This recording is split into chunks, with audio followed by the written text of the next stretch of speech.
ഒരു 5 വയസ്സുകാരൻ എങ്ങനെയാണ് പിതാവിൻ്റെ രക്ഷകനായി മാറുന്നത്? പലതരം വാർത്തകളും സമൂഹത്തിൽ ചർച്ചയാകുമ്പോൾ അപ്പനെ രക്ഷിച്ച ഒരു കുഞ്ഞു മകൻ്റെ കഥ കൂടി കേൾക്കാനുണ്ട്. ഞാനിപ്പോൾ ഉള്ളത് പുതുപ്പള്ളിയാണ്. പുതുപ്പള്ളിയിലെ ഇദ്ദേഹത്തെയാണ് ഈ കുഞ്ഞുമകൻ 5 വയസ്സുകാരനാണ് ജോർദാൻ രക്ഷപ്പെടുത്തിയത്. നമുക്ക് ചേട്ടനോട് ചോദിക്കാം അന്ന് എന്താ ഉണ്ടായെന്ന്. എന്താ സംഭവിച്ചേട്ടാ? ഇത് ഞാൻ സ്കൂളിൽ പോയി വന്നു കഴിഞ്ഞപ്പോൾ ഞാൻ അകത്ത് കയറി കിടക്കുമായിരുന്നു. അപ്പോൾ അത് വന്ന് പിന്നെ വന്ന് കടന്ന് കുറച്ച് കഴിയുമ്പത്തിന് പെട്ടെന്ന് എൻ്റെ ബോധമെല്ലാം അങ്ങ് മറിഞ്ഞു. പിന്നെ കഴിക്കാനുള്ള എടുത്ത് കൊടുത്ത് പിന്നെ സൈക്കിളായിട്ട് പോകാതിരിക്കാൻ വേണ്ടിയിട്ട് ഞാൻ അകത്ത് പൂട്ടിയിട്ടായിരുന്നു. ഡോറെല്ലാം ലോക്ക് ചെയ്യുമ്പോൾ കുറച്ച് കഴിയുമ്പോൾ പിന്നെ കഴിക്കാനുള്ള എടുത്ത് കൊടുത്ത് പിന്നെ ഇപ്പം കഴിച്ചുകൊണ്ടിരിക്കുന്നത് കണ്ടു. കുറച്ച് കഴിയുമ്പോൾ എൻ്റെ ബോധം എല്ലാം അങ്ങ് മറിഞ്ഞു. ഞാൻ അവിടെ ഇവിടെ തന്നെ കിടക്കുമായിരുന്നു. ചൂട് കാരണം നിലത്ത് തന്നെ കിടക്കുമായിരുന്നു. അപ്പം തന്നെ പെട്ടെന്ന് എൻ്റെ ബോധം എല്ലാം അങ്ങ് മറിഞ്ഞു. അപ്പോൾ ഇപ്പം എന്നോട് ചോദിക്കുന്നുണ്ട് എന്ത് പറ്റി, അപ്പം എന്നാ പറ്റിയെന്ന്. അപ്പം ഞാനിങ്ങനെ കൈയൊക്കെ എടുത്ത് ഇങ്ങനെ ആക്ഷനൊക്കെ ആയിട്ട് കാണിക്കുന്നുണ്ട്, പിന്നെ വിളിക്കാനൊക്കെ നോക്കുന്നുണ്ട്. പക്ഷേ ഒച്ചയൊന്നും വരുന്നൊന്നുമില്ല. അപ്പോൾ ഇവൻ ചോദിക്കുന്നുണ്ട് അപ്പം എന്നാ പറ്റിയെന്ന്. അപ്പം എനിക്കൊന്നും പറയാനും പറ്റുന്നില്ല. കുറച്ച് കഴിയുമ്പോൾ പിന്നെ എൻ്റെ ബോധം മൊത്തം അങ്ങ് പോയി. പിന്നെ അത് കഴിഞ്ഞ് പിന്നെ ബോധം വന്നപ്പോൾ തന്നെ ഞാൻ ആംബുലൻസൊക്കെ കിടക്കുന്നതായിട്ട് ഓർക്കുന്നത്. പിന്നെ ബോധം വരുമ്പോൾ ആംബുലൻസൊക്കെ കിടക്കുക.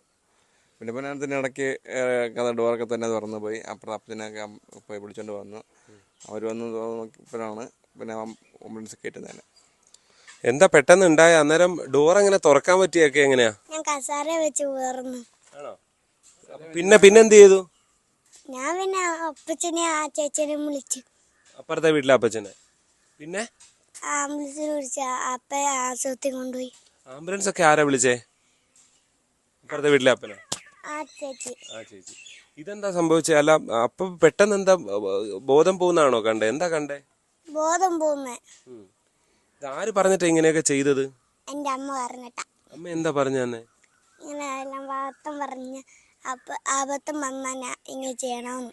അപ്പൊ അതേപോലെ ചെയ്തു. പേടിയൊന്നും തോന്നിയില്ലേ? ഇല്ല. അതിന് ശേഷം പേടി തോന്നിയാ? എന്തായാലും തൊട്ടടുത്ത വീട്ടിലെ ഇദ്ദേഹത്തെയാണ് ആദ്യം പോയി ജോർദാൻ വിളിക്കുന്നത്. എന്താ അന്നേ വന്നെന്താ പറഞ്ഞേ? അപ്പച്ചാ ഇങ്ങോട്ട് ഓടി വന്ന് എൻ്റെ അപ്പായ്ക്ക് ഭയങ്കര വിഷമം, ബോധമില്ല, അനക്കമില്ല. അപ്പച്ചാ ഞാൻ എന്നാ ചെയ്യണ്ടേ? അപ്പച്ചൻ ഓടി അപ്പച്ചൻ വന്ന് നോക്കിക്കേ വന്നു. അവൻ നോക്കി അന്നേരം ഇതുപോലെയൊക്കെ ആകുമ്പോൾ കിടക്കുകയായിരുന്നു അല്ലേ? കിടക്കുമായിരുന്നു, നേരത്തെ കിടക്കുക. നേരം മുഴുവൻ വെള്ളമായിപ്പോയി. വേർത്താണോ എങ്ങനെയൊക്കെയാണോ എന്നാൽ അരിവ് വെള്ളം കൊണ്ട് മുഖം വെച്ചിട്ടുണ്ടായിരുന്നു. അത് ഞാൻ മുഖത്തെടുത്ത് ഒഴിച്ച് പൊക്കി, അവനും പണിക്കാരനും കൂടെ പൊക്കി എടുത്ത് നോക്കിയിട്ട് തലയിൽ നേരെ നിൽക്കത്തില്ല. നേരെ അപ്പുറത്തെ അതിലൊക്കെ അവിടെ നിന്ന് 2 വീട്ടുകാരും കൂടെ ഓടി വന്നു. മൂത്ത മകനും ഓടി വന്ന് ആംബുലൻസ് വിളിച്ചു. ഇദ്ദേഹം പോയി വിളിച്ചു അല്ലേ? അല്ല, മോനെ അവിടെ പോയി വിളിച്ചു. ഞാൻ മകനെ വിളിച്ചു. മോനുണ്ടായിരുന്നോണ്ട് കാറേ കൊണ്ടുപോകാൻ ഒരുങ്ങിയപ്പോഴത്തേക്ക് കാറേ കൊണ്ടുപോകാൻ പറ്റത്തില്ല, സെസറില്ല, എടുക്കാൻ പറ്റിയില്ല. അങ്ങനെ കാറ് വിളിച്ച് ആംബുലൻസ് ആംബുലൻസ് വിളിച്ച് അങ്ങനെ ആശുപത്രി വരെ എത്തിച്ചു. പിന്നെ അവിടെ ചെന്നപ്പോഴത്തേനൊക്കെ കാറേ കയറ്റപ്പം ആന്നൊന്ന് വെച്ചു. അതുവരെ അനക്കം ഇല്ല. അനക്കല്ല, തലേ നേരെ നിൽക്കത്തില്ല. ആ പാടെ നമ്മൾ അപ്സെറ്റായിപ്പോയി. കൂട്ടുകാരൻ വന്ന് പറഞ്ഞായിരുന്നോ ഇങ്ങനെയൊക്കെ ചെയ്ത കാര്യം? എന്താ പറഞ്ഞ മോൻ ജോർദാൻ? അതാണെങ്കിൽ കഴിച്ചോണ്ടിരുന്നപ്പോ ബോധം പോയപ്പോ ആണെങ്കിൽ അപ്പച്ചനെ വിളിച്ചിട്ട് ആംബുലൻസിനെ കേട്ട് പോയെന്ന് പറഞ്ഞായിരുന്നു. ഇങ്ങനെയൊക്കെ ചെയ്യാൻ തോന്നുന്നുണ്ടോ? മോനാണെ ചെയ്യുവോ? എല്ലാം ഇങ്ങനെ ചെയ്യുവല്ലേ? എന്തായാലും അമ്മ പറഞ്ഞിട്ടാ ഇങ്ങനെ ചെയ്തതെന്ന് പറഞ്ഞു. അമ്മയ്ക്ക് ഇങ്ങനെ മെഡിക്കൽ പ്രൊഫഷൻ ഒക്കെ ആയിരുന്നു, അതുകൊണ്ട് പറഞ്ഞു കൊടുത്തിട്ടുണ്ടോ? അവന് പലതും കണ്ട് അനുകരിക്കാൻ ശ്രമിക്കാറുണ്ട്. ഞാൻ വീട്ടിലാണെങ്കിലും ഇപ്പം പപ്പയ്ക്കോ അല്ലെങ്കിൽ അമ്മയ്ക്കോ ആർക്കെങ്കിലും മേലാഴിക്ക് വന്നാലും ഞാൻ എന്തെങ്കിലും ചെയ്യുന്ന കണ്ടു കഴിഞ്ഞാൽ അന്നേരം അവനത് അതുപോലെ തന്നെ ചെയ്യാൻ നോക്കും. ഇപ്പോൾ ഒരു മരുന്നെടുത്ത് കൊടുക്കുന്നതാണേലും കൈ നീട്ടി മേടിച്ചിട്ട് ഞാൻ കൊണ്ട് കൊടുക്കാമെന്ന് പറയും. അതിലിപ്പോൾ ഇൻസുലിനൊക്കെ കുത്തുന്ന കണ്ടു കഴിഞ്ഞാൽ അവന് ഇൻസുലിൻ കുത്തണം. അപ്പം നമുക്ക് കൊടുക്കാൻ പറ്റത്തില്ലല്ലോ. അപ്പം ഒന്ന് കുത്തിക്കഴിഞ്ഞാൽ സാധാരണയായിട്ട് നമ്മൾ സൂചി പ്രിക്ക് ചെയ്ത് കളഞ്ഞിട്ടാണ് കൊടുക്കുന്നത്. ആ സൂചി ഒടിച്ചിട്ട് ക്യാപ്പ് ഇട്ടിട്ട് അവന് കൊടുക്കും, നീ കുത്തിക്കോന്നും പറഞ്ഞ്. അങ്ങനെ അവൻ കൈ ഇങ്ങനെ ചുമ്മാ കുത്തി കാണിക്കും കുഞ്ഞിലെയൊക്കെ. പിന്നെ മമ്മിക്ക് ഫിസിയോതെറാപ്പി ചെയ്യുമ്പോൾ ഞാൻ ചെയ്യാമെന്ന് പറഞ്ഞു 1 2 3 എന്ന് പറഞ്ഞ് മമ്മിയെ കൊണ്ട് ചെയ്യിക്കും ഫിസിയോതെറാപ്പിയൊക്കെ. അപ്പോൾ അവന് ഇങ്ങനെ ചെയ്യുന്നതൊക്കെ താല്പര്യമാണ്. പിന്നെ ഞാൻ പറയും എന്തെങ്കിലും ആപത്തോ എന്തെങ്കിലും അപകടമൊക്കെ വരുവാണെങ്കിൽ പെട്ടെന്ന് ഇങ്ങനെ ചെയ്യണം. മുഖത്ത് വെള്ളം തളിക്കുവോ അല്ലെങ്കിൽ കുലുക്കി വിളിക്കണം, അല്ലെ പനിയൊക്കെ ആണെങ്കിൽ വെള്ളം നനച്ച് തോർത്ത് വെച്ച് തുടയ്ക്കണം. അപ്പം അത് ഓർത്തിട്ടായിരിക്കും, പനിയൊക്കെ ആണെന്ന് ഓർത്തിട്ടായിരിക്കും അവൻ തോർത്ത് വെച്ച് തുടച്ചെന്നൊക്കെ പറഞ്ഞ് അങ്ങനെ ചെയ്തതാ. പക്ഷെ പറഞ്ഞു കൊടുത്തെങ്കിൽ ഇങ്ങനെ ചെയ്യുമെന്നൊന്നും വിചാരിച്ചിട്ടില്ല, ഒട്ടും പ്രതീക്ഷിച്ചില്ല. ഇപ്പൊ ഞാനാണെങ്കിൽ പോലും അപ്പച്ചൻ കരഞ്ഞു വിളിച്ച് എന്നെ ഫോൺ വിളിച്ചു തന്നെ വിളിച്ചിട്ട് അനക്കയില്ല, പെട്ടെന്ന് കൊച്ചിങ്ങോട്ട് വരണമെന്നും പറഞ്ഞ് അപ്പച്ചൻ കരയുമായിരുന്നു. അവിടെ ആശുപത്രി വെച്ചാണല്ലോ അപ്പച്ചൻ കരഞ്ഞു തെറിവിളിച്ചിരിക്കുക.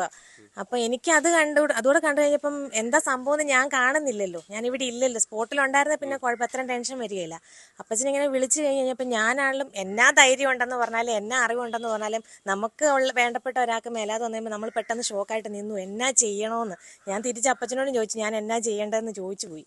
പക്ഷെ അവൻ 5 വയസ്സേ ഉള്ളൂ. ആ 5 വയസ്സിൻ്റെ പ്രായത്തിൽ ആ ബുദ്ധിയിൽ അവനത് ഓർത്ത് വെച്ച് ആ സ്പോട്ടിൽ തന്നെ അത് പ്രവർത്തിച്ചെന്ന് പറയുമ്പം എന്തുകൊണ്ടൊന്നായി ഞങ്ങൾക്ക് പേരൻസ് എന്നുള്ള നിലയിൽ എന്താണല്ലോ അഭിമാനിക്കാം.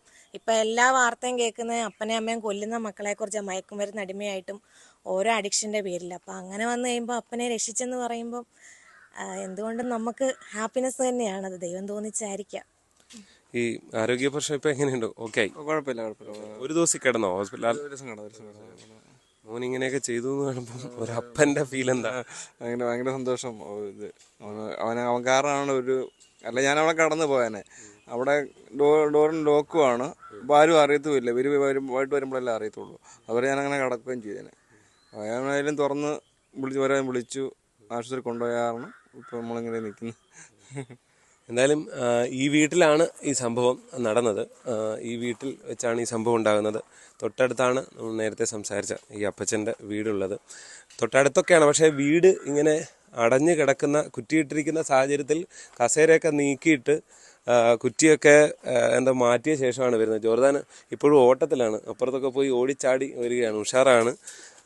എന്തായാലും പൊതുവേ കുറേ നെഗറ്റീവ് വാർത്തകൾ കേൾക്കുന്ന കാലത്ത് ഈ കുഞ്ഞിൻ്റെ ഇടപെടൽ ഒരു വലിയ പോസിറ്റീവായി സന്തോഷം പകരുന്ന, ആശ്വാസം പകരുന്ന വാർത്തയായി മാറുകയാണ് എന്ന കാര്യത്തിൽ സംശയമില്ല. കോട്ടയം പുതുപ്പള്ളിയിൽ നിന്ന് ജി ശ്രീജിത്ത്, ന്യൂസ് 18.